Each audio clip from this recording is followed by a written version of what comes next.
హృదయకాలయం సినిమాతో సంపూర్ణేష్ బాబు తెలుగు ప్రేక్షకులకు పరిచయం అయ్యాడు. ఈ సినిమా ఇచ్చిన క్రేజ్తో సంపూకి బిగ్ బాస్లో ఛాన్స్ వచ్చింది. ఇక వెళ్లిన వారం రోజులకే ఇంటి నుంచి బయటకు వచ్చేశాడు సంపూ. గ్రామంలో అందరి మధ్య పెరిగిన సంపూకి బిగ్ బాస్ వాతావరణం నచ్చక ఉండలేకపోయాడు. ఈ విషయాన్నే సంపూ చాలాసార్లు చెప్పుకొచ్చాడు. వారంలో బయటకొచ్చినా కూడా సన్నపిన్ను ఛార్జర్ ఉందా అనే డైలాగ్తో ఫేమస్ అయ్యాడు. ఇక బిగ్ బాస్ నుంచి వచ్చాక పలు సినిమాల్లో నటిస్తూ వచ్చిన సంపూర్ణేష్ బాబు తాజాగా సోదర అనే సినిమాతో ప్రేక్షకుల ముందుకు రానున్నాడు. మన్మోహన్ మేనంపల్లి దర్శకత్వం వహిస్తున్న ఈ చిత్రంలో సంజనీష్ మరో హీరోగా నటిస్తున్నాడు. క్యాన్స్ ఎంటర్టైన్మెంట్ బ్యానర్పై తెరకెక్కిన ఈ సినిమాను చంద్రచగన్లా నిర్మిస్తున్నాడు. ఇప్పటికే ఈ చిత్రం నుంచి రిలీజ్ అయిన పోస్టర్స్, టీజర్ ప్రేక్షకులను విశేషంగా ఆకట్టుకున్నాయి. తాజాగా సోదర సినిమా ట్రైలర్ను మేకర్స్ రిలీజ్ చేశారు. ట్రైలర్ ఆద్యంతం ఆకట్టుకోవటమే కాకుండా నవ్వులు పూయిస్తుంది.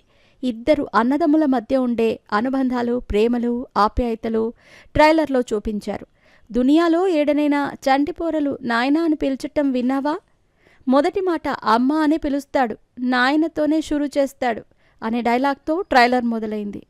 ఇక ఆ చంటి పిల్లాడు అమ్మ నాయన అనకుండా అన్న అని పిలవటంతో సంపూ ఎంట్రీ ఇవ్వటంతో అతనే అన్న అని చూపించారు.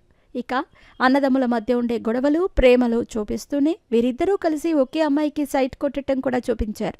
అన్న పెళ్లి చేయాలని తమ్ముడు పడే కష్టాలు, ఎలాగైనా పెళ్లి చేసుకోవాలని అన్న వరుసగా పెళ్లిచూపులకు వెళ్లటం, అవన్నీ రిజెక్ట్ అవటం, చివరికి అన్న పెళ్లే పెద్ద సమస్యగా మారటం చూపించారు. ఇక చివర్లో అన్న జోలికి ఎవరైనా వస్తే చంపి బొంద పెడతాను అని తమ్ముడు చెప్పిన డైలాగ్ నెక్స్ట్ లెవెల్ అనే చెప్పాలి. ఇప్పటి వరకు సంపూ చేసిన చిత్రాలు వేరు, ఈ చిత్రం వేరు అన్నట్లు ట్రైలర్ను బట్టి తెలుస్తుంది. ఎలాంటి క్రీన్స్ లేకుండా కుటుంబ కథా చిత్రంగా సోదర తెరకెక్కింది. ఏప్రిల్ 25న ఈ సినిమా ప్రేక్షకుల ముందుకు రానుంది. ట్రైలర్ను బట్టి ఈ సినిమా హిట్ అయ్యేలాగానే ఉంది అని నెటిజన్స్ చెప్పుకొస్తున్నారు. మరి ఈ సినిమాతో సంపూ ఎలాంటి విజయాన్ని అందుకుంటాడో చూడాలి.